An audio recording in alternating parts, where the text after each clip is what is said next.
Welcome to Above Par. I'm your host, Kathy Hartwood. I show you how to take more of your talent to the golf course without practicing harder, taking more lessons, or buying new equipment. I show you how to end the frustration of underperforming so you can start playing to your potential. This is where you are going to learn how to think above par so you can play below par. Let's get to it. Hey gang, and welcome back to Above Par. Thank you for tuning in and listening. And if you're new and listening to this, thank you for showing up. Hopefully you'll get some nice nuggets. Maybe you're thinking about playing golf. If you're up in the Northeast, I'm sure you're probably thinking about playing golf. Or you're down here in Florida because it's really freaking crowded right now. There are so many people down here. I think half this country's down in Florida. I know that was an exaggeration, but it feels like it. Oh my gosh. It's just so the traffic is unbelievable.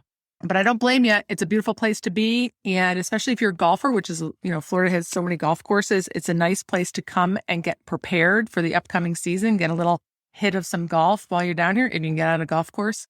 But before I get started, because I wanted to talk to you today about preparing for your round or practicing for a round or practicing for a tournament and what's the right amount and to kind of get your head around all of that, especially if you're coming down here to play golf and your thoughts are, I haven't played in a long time. I'm going to suck.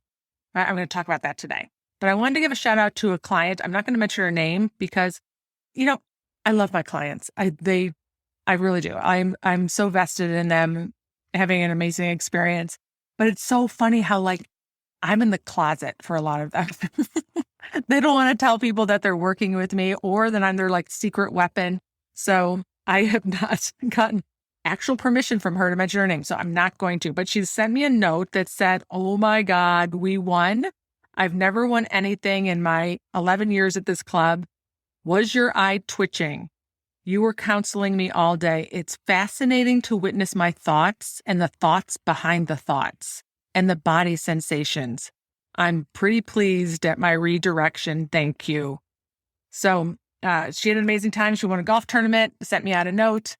So fun. And my conversation with her in one of our calls actually spurred this podcast. And the comment that she made was that I haven't practiced, so I'm not ready for this tournament that she just won. Okay. And the reason that she didn't think she was practiced was because she took a week off and she went skiing. So I want to talk about practicing and preparing for a tournament.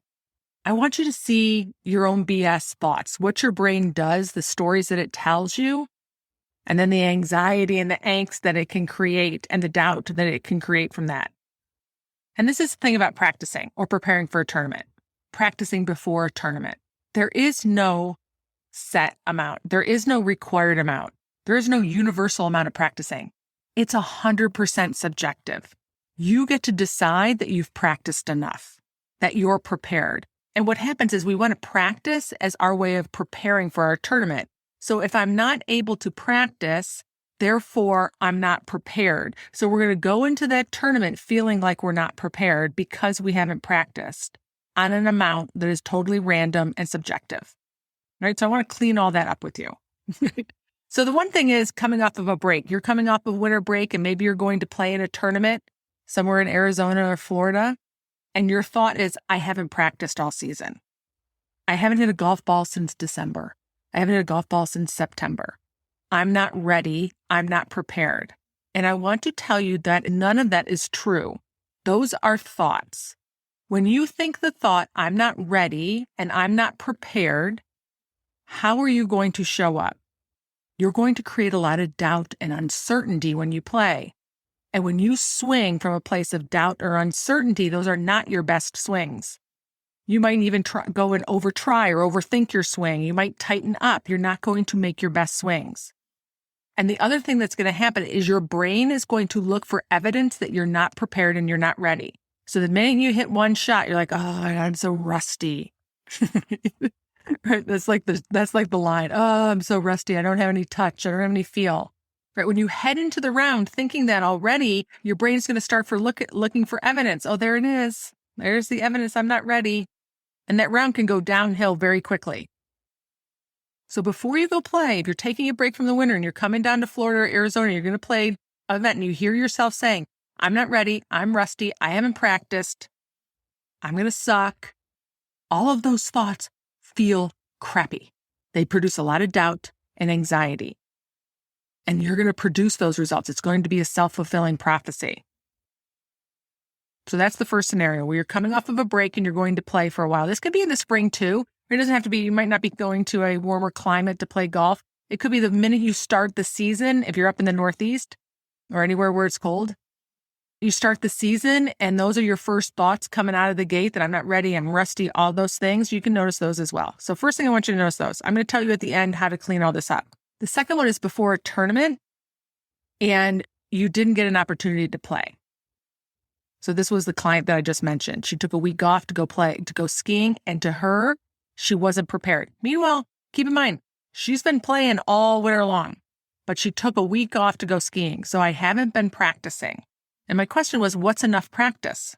Right? So ask yourself that. What's enough practice before a tournament to you? Now, the answer that I honestly thought that she was going to give me was not what she gave me. So this shows how subjective it is. She's like, well, twice a week for like an hour. So 2 hours practicing. To her brain, that circumstance would have said, I'm ready. And then she gets to feel prepared. Being prepared is a feeling that you get to create by what you think. In this situation, 2 hours over the course of a week was the thought that that's enough. I'm ready. And then I get to feel prepared. I have another client who would be 5 or 6 hours a day. If I didn't get 5 or 6 hours in a day, then I'm not ready and I'm not prepared. Now, I had this one. I'm going to say, when I was playing for a living, I remember my sister was begging me to take a day off from golf because all I did was practice. My thought was if I took a day off from golf, I would go backwards, that people would pass me, that the person who practiced the most was the one who was going to excel and that was going to win. That was my thought. I totally believed that. And it didn't even matter if it was just a little bit. Like, it didn't need to be all day. Even if I just went out and putted, I did something. Right? It was a suffocating thought because I was trapped by my own golf game, my own practicing. My sense of security and belief relied on my ability to get outside and practice. My confidence in myself and my game relied on the amount of time I spent on the range.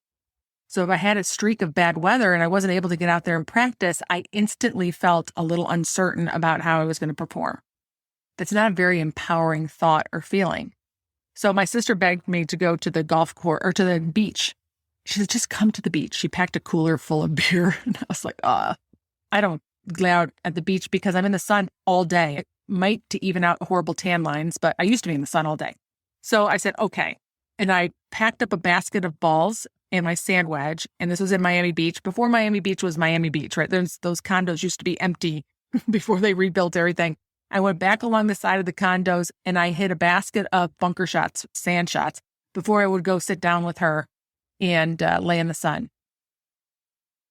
I was like, I did realize at that moment, I'm like, this is wrong. This is dysfunctional, but I just didn't have the capacity to understand really what was going on.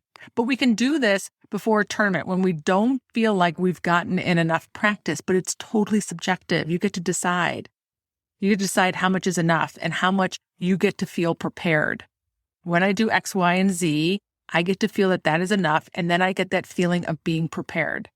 The other area where practicing can affect our feeling of being prepared is if we have a bad practice session.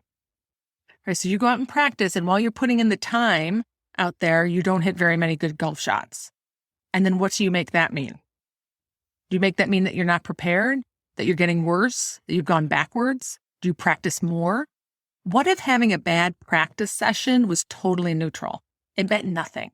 I encourage you to have that mentality because if you play in tournament golf and you go and warm up before you play in a tournament, you want to make your warm-up session neutral. It means nothing. It's neither good nor bad, how you hit it. And it doesn't impact the way that you're going to show up on the golf course. I encourage you to take those practice sessions or those warm-up sessions before you go out and play and make it totally benign. It means nothing. It's just you're going through the motions of loosening up your body, hitting a couple shots, hitting a couple putts, getting a feel for the green, getting some familiarity with your bunker shots or your chipping, and then you're going to go play. How you hit it is nothing, means nothing. The reason you want to do that is how many times have you gone and had an amazing warm-up session and you played like crap? Right? How many times have you had a crappy warm-up session and you got out and played great? The more you can disconnect how your day is going to go from your warm-up session, the better. Then you go through your warm-up session. It has a purpose. The purpose is to loosen up my muscles and get a feel for some tempo and different clubs, go through the motions, right? It is not indicative of how your day is going to go. That same mentality you can take with your practice sessions as well. Being prepared to go out and play in a tournament does not mean that you practiced X amount of times, X amount of hours, hit X amount of golf balls, because you could have been practicing totally the wrong thing. You could have spent that time and it was horrible practice. Do you still get to feel prepared? It's so subjective. Do you know how hard it is for you to lose your golf swing? I love it when people say it's like, I've lost my golf swing. Right? I'm like, where'd your golf swing go? I don't know, but it's totally lost. It's gone. Like your swing didn't go anywhere. I promise you, if I videoed your swing when you were hitting it really well and I videoed your swing when you were hitting it very well, there's probably not a whole lot different. It was something totally minor, likely in your setup. Do you know how hard it is to change your swing? How much effort and time it takes to change your swing? Depending on how complicated the thing is that you're trying to change, it takes effort and time and consistency. So your swing can't go anywhere. The opposite then is also true. If it takes that much time to change a swing, I didn't say it was changing for the better or the worse. It takes time. So your swing didn't go anywhere. So the thought that I needed to practice X amount of times before I went out and played to mean that I could say to myself that I'm ready so I can feel prepared so that I can show up on the golf course with a little more certainty and confidence is not true. Decide what you want to think about your practice sessions. If you didn't get an opportunity to practice before you go out and play or to warm up, or you had a bad practice session, decide what you want to make that mean. Because these are different ways that you can prepare. It's not all about hitting golf balls. Because I'm telling you that hitting golf balls doesn't necessarily mean you prepared. It just means you hit golf balls. It doesn't mean you did the right things. You could have done totally the wrong things. But in your mind, you're like, I'm prepared. Meanwhile, you created a little loop in your swing and you didn't know it, right? It's just the game is so funny that way. Unless you have eyes watching you like a tour player, you don't know that you exactly did the right things that were going to help your swing. But these are different ways that you can be prepared. You can be mentally prepared. That means that you clean out your brain, that you've cleaned out your thoughts. You're aware of thoughts just like this that are holding you back. You're mentally prepared. Listening to this podcast and picking up on some things that connect with you is being mentally prepared. Get a good night's sleep, that's being prepared. You get to think that that's prepared. Stretching or exercising, those are all ways that you can decide that you're prepared. And I'm going to tell you the one that matters the most is your ability to manage your brain before you go out and play. Because you could hit all those golf balls, you could practice for 5 hours for 7 days straight before a tournament and still think that you're not prepared or you're not ready. So that one thought, if you clean up that one thought, if you decide, you know what, I'm ready. I got this.